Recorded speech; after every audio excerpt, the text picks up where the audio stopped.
महानुभावों, माताओं, बहनों,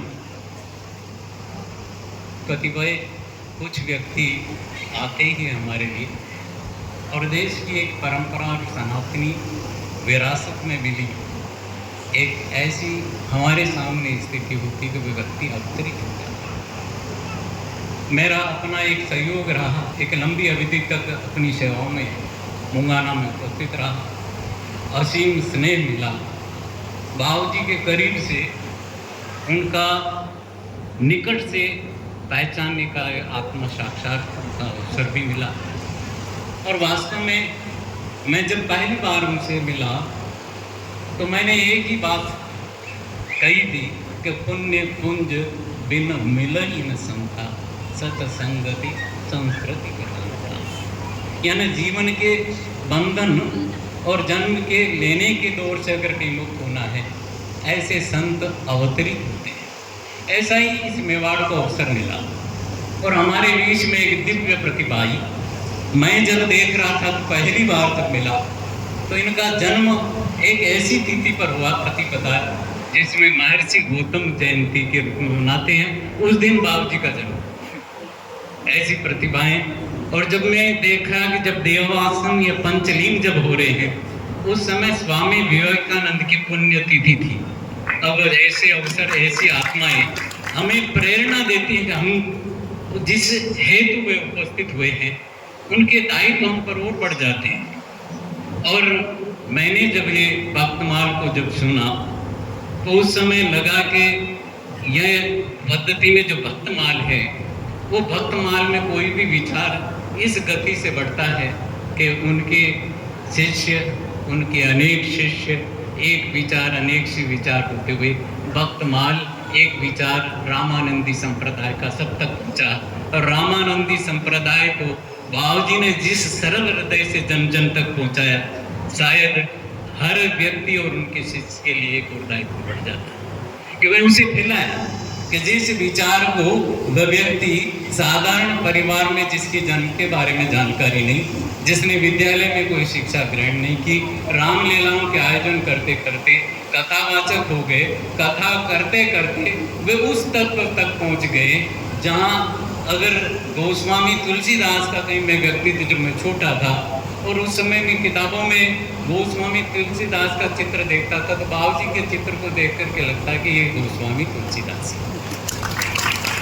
सुना तात ये अकथ कहानी, सत छुना तात ये अकथ कहानी, बिन कह ईश्वर अंश जीव विनाशी, चेतन अमल सहज सुखरस।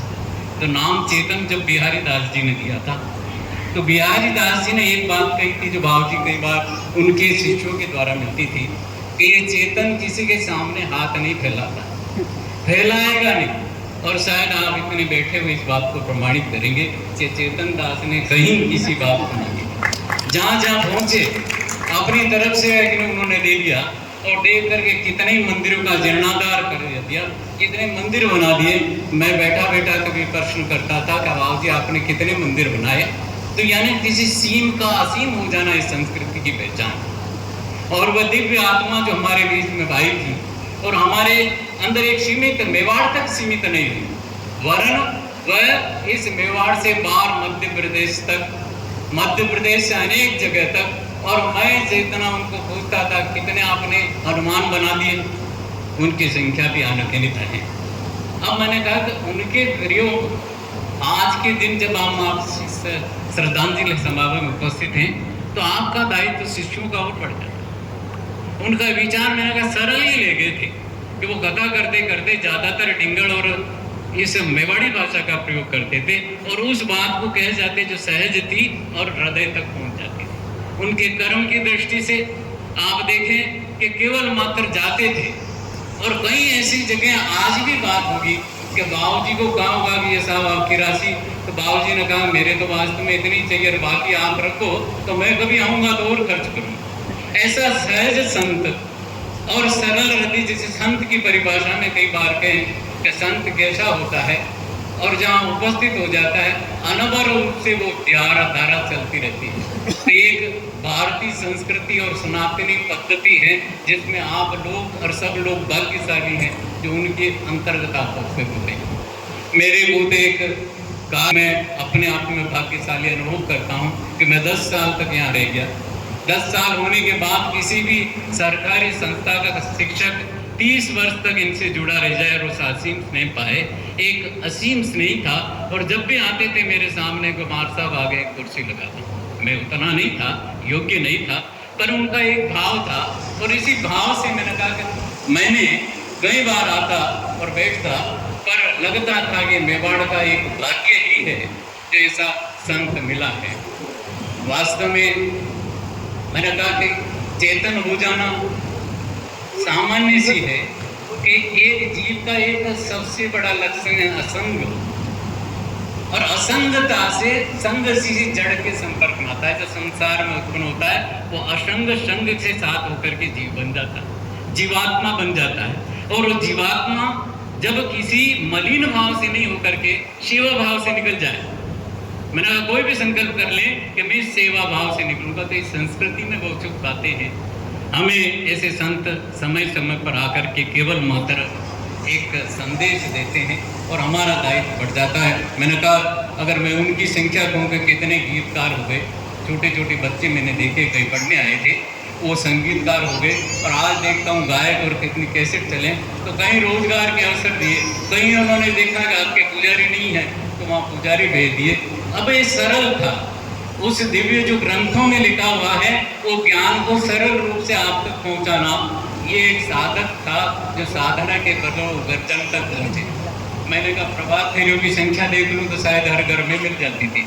मैं बाबूजी को पूछता था कि कई बार रावड़ों में मंदिर स्थापना करते, वो महिलाएं जो परेशान थी, बाबूजी कहते थे मंदिर स्थापना के बाद तो एक छोटा सा काम तो नहीं हुआ, एक छोटा सा ही तो काम था। और कितने गांव थे जिनको आग्रह पर किसी भी संप्रदाय के लोग आते थे कि बाबूजी ऐसा करना है, जैन संप्रदाय से आते, कई साथी यहाँ रुकते थे। तो इस मुंगाणा को मैंने कहा था कि कई बार जब नेत्र शिविर लगा तो नेत्र शिविर में कईयों को रोशनी मिली थी। बाबूजी का आग्रह हुआ था, एक बार जैसी थी मुझे कुंभ का एक आयोजन करना, कुंभ कर दिया। लोगों को विश्वास था, लोग पहुँचते थे, रुकते थे, इतना मिला। और शायद कितने लोगों को कहीं आते बैठते कहा बाबूजी मुझे भी एक नहीं कुंभ में जाना, कि तू कुंभ में गई कह रही से टिकट दिला देते थे। यानी एक सहज रूप से, सरल रूप से जन जन तक पहुंचने वाला संत अगर कोई था तो महंत चेतन दास जी थे। एक विचार जो वास्तव में हमारे शास्त्रों में, ग्रंथों में है, हमें कई जीवन में सबको अवसर मिलते हैं। बाबूजी हमारे बीच में पधारे। मैंने कहा इनकी आयु के बारे में मैं कई बार सोचता हूँ, मैंने जैसा देखा है कई वर्षों तक मैं देखता रहा, आज भी देखता हूँ बाद में ऐसा है। मैंने कहा थोड़ा विस्मित हो जाना रहा अवश्य, पर मैंने कहा कि ये एक ऐसा सरल संत की परिभाषा में खरा उतरा। ज्ञान की दृष्टि से मैंने कहा कि जो भीतर के ज्ञान को जगाया हुआ खरा उतरा। पग पग पर मैंने पाया कि संत मेवाड़ की धरा को मिलना हमारा बहुत बहुत भाग्य। हमने जिया, हमको या उनका सानिध्य मिला, बहुत बहुत भाग्यशाली। मैं श्रद्धा पूर्वक श्रद्धांजलि अर्पित करता हूँ। बहुत बहुत